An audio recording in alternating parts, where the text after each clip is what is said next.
Sup Shredders, my name is Logan aka Spiderhands and welcome to an SP Reviews where today we're going to be checking out a track from an act named G.E.M titled Therefore. And if we switch over to here, just before we get into it, this was a review that was placed via Fiverr. Typically I prefer people to not put fan requests through via Fiverr. You can, if you want custom monthly music reviews, you can go through the Patreon page, patreon.com/SpiderhandsProductions or SpiderhandsPNZ. The link's down in the description of this video. Alternatively, you can just come to the fan request live streams. Okay, it's cheaper as well if you go through the Patreon page. But with that out of the way, thank you to Fahai Gigi for encouraging me to listen through this track today, and also for providing lyrics for me to read in English. I really appreciate it. We're gonna listen through this track from start to finish. I'm gonna hear what we think. Let's go.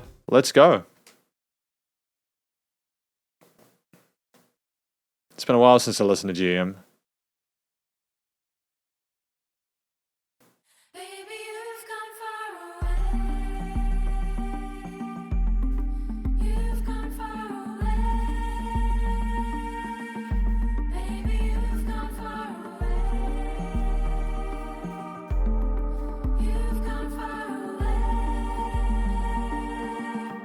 It's very different to what I've heard, like with bubbles and stuff like that, eh? It's got more of a...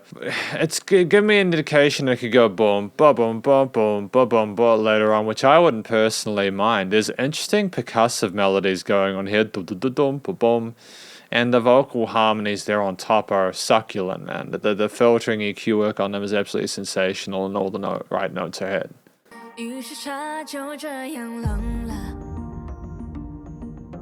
于是天就这样亮了，于是你就这样离开了，于是我终于醒了，于是你我从此远了。 Okay, so we've got an ethno groove on the drums, some very soft synths on the sides, rhythmic repetition here of those vocal melodies, nice phrasing of it.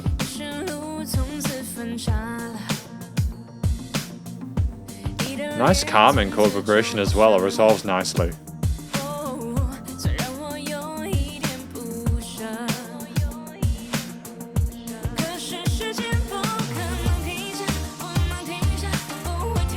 Man, that transition back into that was flawless, wasn't it? It's just smooth, it just was shum, you know.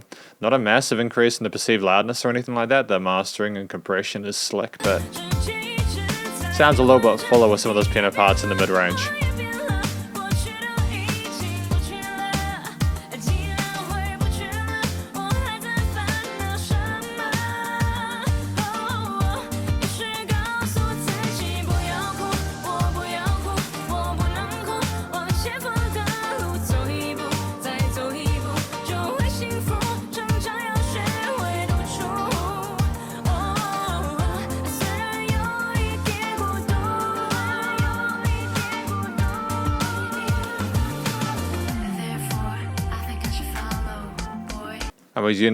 I like the fact that we're mixing English in there as well. It helps for people like me who don't understand. English is my main language. I've done a little bit of Mandarin, a little bit of Japanese, a little bit of German and Italian, and a bit more French and Spanish. But like, I'm not very good at the multilingual stuff.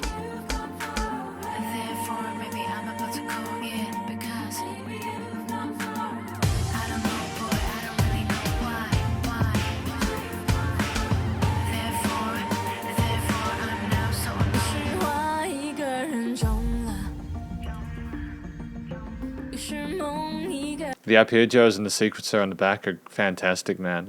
Nice contrast to the intensity of those bass and drum parts we had previously. And they filter around the headphones really nicely as well. They swish around. A little bit of extra vocal ornamentation, that's cool.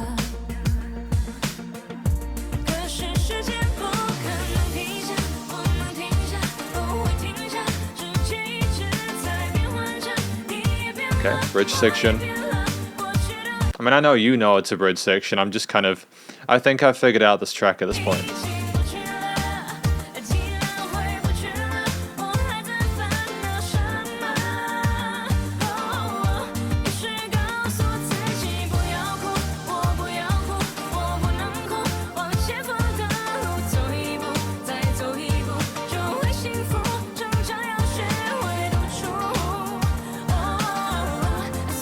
It's got an eighth note groove to it that's kind of sweet, and that's consistent though. You never really sort of stray away from that main sort of sense of movement. You move away from that sense of movement. Come on, man, read it, read a thesaurus, right?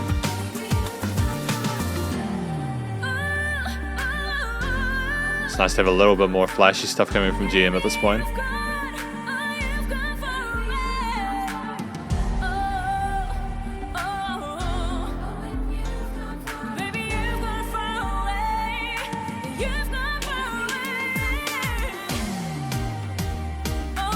Not sure if I like the booms all the time. Like, I think that as an occasional device they're great, but when you arguably oversaturate the mix with them, they lose their luster a little bit.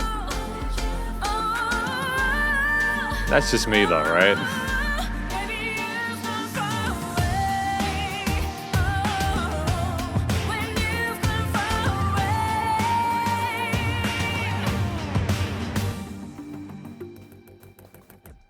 I kind of feel as if we could have added more to that last part. I like the fact that there were little vocal runs up the top and such, and she explored a little bit, but I feel like it was almost too safe at the end there, especially when you get into that 4-minute mark. Still, I think it was a solid vocal performance there. She had that characteristic tonality there, and I don't know. I guess I was spoiled because I listened to a lot of her early stuff, like a fair bit of her early stuff, and this almost seems like she's kind of straying away from what may or may not have led to her success initially. It sounds a little bit more synthetic than I was expecting. It just feels like there was more range again in songs like Bubbles than this, providing I'm getting that name correct. Thanks again to Fahai Gigi for providing me with English lyrics. Hopefully you can see them on the side there. If you can't, I apologize. I don't know if I should be making them bigger or smaller, but we'll just have a read through the lyrics and then we'll go to the conclusion. So I think this track at the moment, like you look at, you know, I woke up finally, therefore I've grown up since then. I think it's about people who were together, then they just fell apart just through the sake of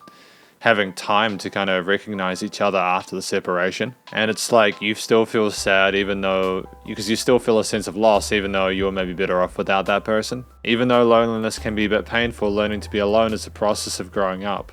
Yeah, it is. You got to be able to take care of yourself, right? Again, it's easier said than done, but it's one of the most important things you can do because otherwise the world will take you for a ride. So yeah, I think that the track is fairly straightforward. You know, I understand what it's about because this is the conclusion of my review of G.E.M's Therefore. Again, I like the song and its components. You know, like the story.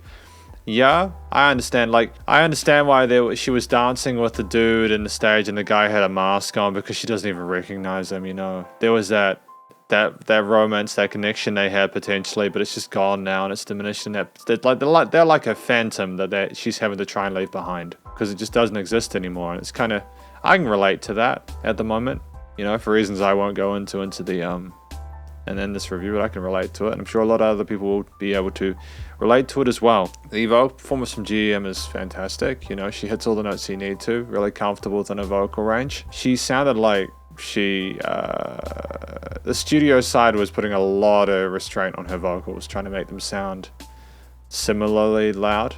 In a sense that it removed some of the dynamic range there. That would have been great just to hear her really shout out when she was having those really intense moments, which is a shame, but that's just because we've got really polished sort of commercial grade recording here.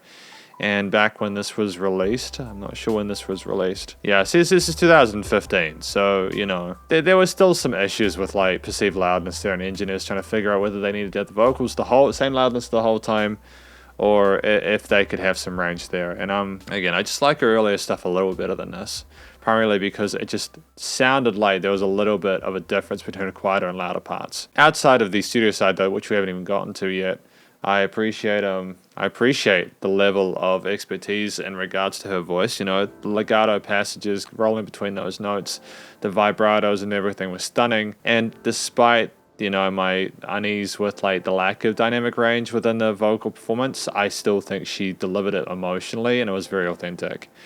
The structure of the track, you had one main thing that resonated throughout, a 4-chord progression there that was stacked with different instruments as it went along. You had additional vocal layers and stuff like that to kind of make it sparkly and interesting. But I don't know if it was necessarily inherently memorable. I just think there was more range in some of G.E.M's earlier work, and maybe that's not a general thing. Maybe there was the one song that was kind of varied. But I think that you could have potentially added more to this in regards to the structure. It would have been great to have had more going on in that last part of the song, like a different lead instrument or something like that. And while I can appreciate the differences in intensities between, like, I mean, if we get into the instrumental part, those synths and sort of arpeggiated parts in the verse going on into the drums and bass and sort of bombastic, like, keys and stuff like that later on and the hooks and such, I can appreciate that there was, like, textural adjustments made to keep it inherently engaging for the listener, but there was almost like we were afraid to put an extra chord in or like change the tail of the chord progression or something like that, which made it more continuous than I would personally have liked. The power of a song like this is in G.E.M herself, and thankfully she's a fantastic singer, so you don't feel like you're missing out by there being less range in the accompaniment. But you know, how do I say this? I really hope that her later stuff has more diversity in the harmonies and melodies, and yeah, because there was lots of stuff to appreciate with the actual arrangement and the choice of instruments. It just wasn't as musically, harmonically, or melodically, or even rhythmically. It was interesting, but in those other facets, maybe not. Still good, still great, but yeah. Again, what do I know? It's got 16 million plays, right? Finally, the production, recording, mixing, and mastering. I am very happy with what I heard today from the perspective that it is just like a lot of the tracks I hear from major labels nowadays, where everything is the perceived loudness, and you've got to compress that vocal track to a 20:1 ratio, and you have a bit of the breathing in there, and it's just a chonky mix. It's just a brick. And like, I saw it peaking on the ops form down there. I got my OBS, got my monitor down there. It was peaking, you know. It was a loud master. At the same time, though, I do want more humanity within my performance, so they could have potentially allowed for more range. But I suppose when you have those EDM-ish synthetic elements, they're going to be compressed and they're like processed in a way that makes them equally as loud a lot of the time, regardless of what you do. Like a lot of those arpeggiators and stuff like that were a similar loudness. It was just taking it. Like there was more dynamic range in the instrumental performance than the vocal one. I suppose maybe that was because the vocals needed to be the constant. I'm not sure. The EQing, the stereo effects on the various instruments outside of that, the panning and the gluing and filtering were great. I've got no real complaints outside of that. It's just I want for a little bit of extra dynamic range. The limiting compression outside of that, like if we discard my personal preferences and the subjectivity of it, was great. You know, it was great.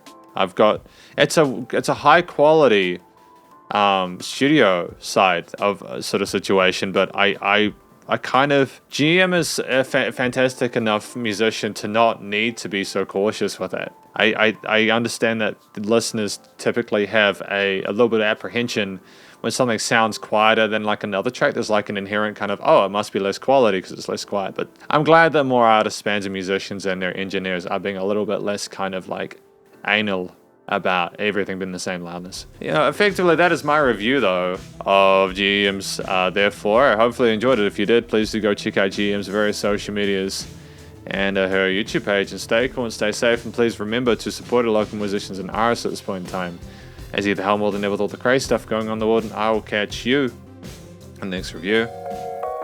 Spiderhands out.